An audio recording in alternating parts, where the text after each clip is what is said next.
Got him.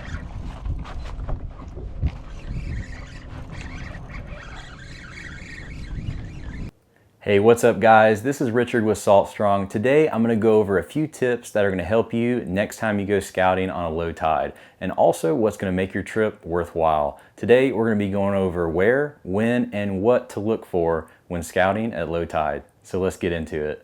So one thing that many anglers don't do is scout, or if they do it at the wrong tide where it isn't really going to be as beneficial for them. However, going into a low tide, and especially a negative tide, is really the best time to do it. So let's discuss why and when to go. Okay guys, so this is a screenshot from our Smart Fishing Tides platform that you actually have access to if you're a member with us here at Salt Strong. However, I do want to specifically talk about the negative tide on this chart, which is here right in the middle, circled in black. So a negative tide usually occurs, when you're around your higher tide periods, such as a new moon or a full moon. This is a rare opportunity that comes up and can be excellent for fishing as well as scouting.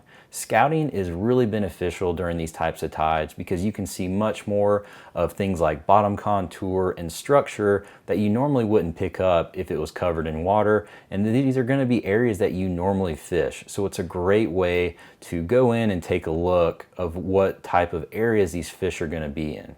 So my first tip about scouting on low tide periods is going to be making sure you can access the areas you're wanting to scout. The worst thing possible would be if you get there and you don't have a plan or way really to actually be able to cover water or ground and see what you need to see.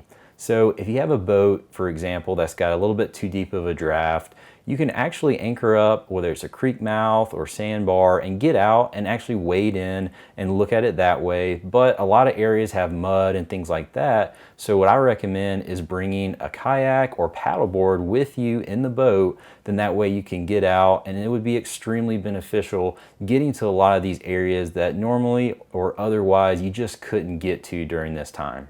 So my second tip is going to be on what to look for. So here's some footage on the water that I took. Let's go ahead and play that and I'll show you exactly what I was thinking. Hey, what's up guys? So I wanted to go over a couple quick things. So I'm out here at low tide today. I'm just on the ICW, but I do want to tell you how important it is to scout at low tide.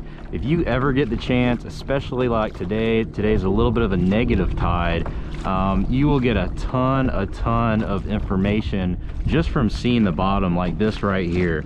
Normally water is all the way up there to the grass, so I mean you can see right here there's a perfect little slough coming in the creek. You can see exactly where the structure is. It's just a really good looking spot once it's a higher tide. So now you know you can look and mark some of these locations, especially around these shell bars and things like that. You know exactly how it looks like and kind of where fish are going to be holding. So looking at stuff like this at a negative low tide is crucial for success when the water comes back in. So anytime you guys get a chance, definitely go out on a low tide, especially a negative low. I'm still in 6 feet of water, but I can still see everything I need to right here. So that way if I were ever to come back to this area, I know exactly where the structure is and how deep it is, and likely where those fish would hold when there's some higher water in there. Okay guys, so hopefully you could hear me okay over the wind when I was out there, but we always teach looking for structure and depth change, but many times unless you go over it with your electronics on a higher tide, you just may not know that it's going to be there. This is why scouting at low tide can be so beneficial. And as you approach an area, look for things such as structure, which can be man-made or natural, and also look for those deeper holes that are going to be still holding some water compared to areas around it. And these are going to be some of the areas that those fish retreat to on that lower tide period. So looking at these and finding these, especially if you can find an entrance or exit point for bait, such as a trough or drain that's leading from a flat, you have yourself an excellent area most likely, and I would definitely take a good look at it and mark it. That way you can come back on the right tide cycle. Okay guys, so my third tip is now, once you've found some of these ideal spots, go ahead and take note of a few things. So when you come back, how are you going to approach that area? Where are you going to anchor up and set up? Because this can be very dependent based off of current and things like wind.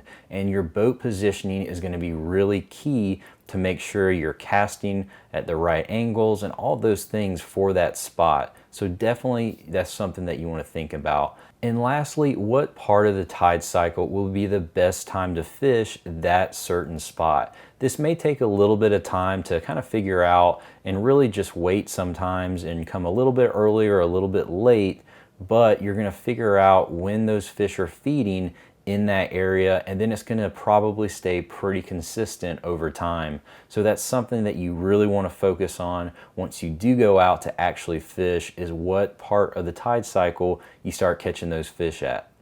And if you go ahead, guys, and spend the time beforehand to do this, I guarantee you that it's going to pay off in the future, and it's also just going to give you much more knowledge of the area that you fish.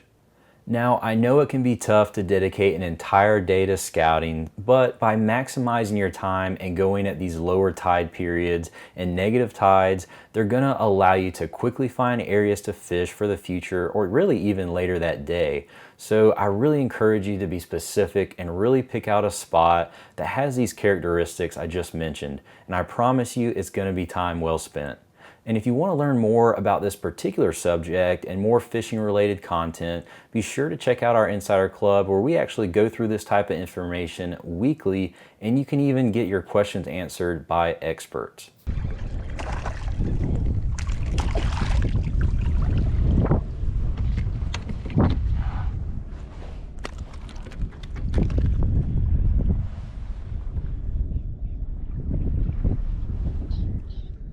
And if you're new to Salt Strong, just know that we're the best online fishing club for saltwater anglers, especially if you're targeting redfish, sea trout, snook, or flounder. There's nothing else like it, and we actually guarantee that you'll catch more fish while saving time and money.